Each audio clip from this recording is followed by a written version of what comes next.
রাসূল সাল্লাল্লাহু আলাইহি সাল্লাম বলেছেন, তোমরা তোমাদের খাদ্য পরহেজগার মানুষকে খাওয়ায়। এই কথাটা আপনারা শহরে বসবাস করেন, আপনাদেরকে বলে রাখছি, যারা আপনারা নির্বাচন করেন, বন্ধু বান্ধব আছে, আপনাদের টাকা পয়সাগুলি যেন আজে বাজে মানুষে না খায়। কেন জানেন? আলেম ওলামাকে মানুষ দাওয়াত দেয় কেন জানেন? এই হাদিসটার ভিত্তিতে সাধারণত মানুষ মনে করে তারা ভালো মানুষ, পরহেজগার মানুষ, এই জন্য তাদের দাওয়াত দেয়। আল্লাহর নবীও বলছেন না, তোমরা তোমাদের খাদ্য পরহেজগার মানুষকে খাওয়াও। জেনে শুনে সব জ্ঞানে ফালতু মানুষকে দাওয়াত দেবেন না। আড্ডা পিটে বেড়াই, কি করে বেড়াই, নানান কিছু করে বেড়াই, এরকম মানুষকে দাওয়াত দিবেন না। যদি ভিক্ষে চাই দিবেন, যদি খেতে চাই দিবেন, নিজে থেকে খাওয়ার দিবেন না পরহেজগার ছাড়া।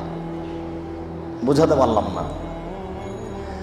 সাদ করে দাওয়াত দিবেন না, যাকে পরহেজগার মনে করছেন না তাকে দাওয়াত দিবেন না। এটা আল্লাহ রাসূলের আদেশ। তোমরা পরহেজগার মানুষকে তোমাদের খাদ্য খেতে দাও, সব মানুষকে খাদ্য খেতে দিও না। যে ভিক্ষুক খেতে চাই তাকে দিবেন, ও সে যেই হোক।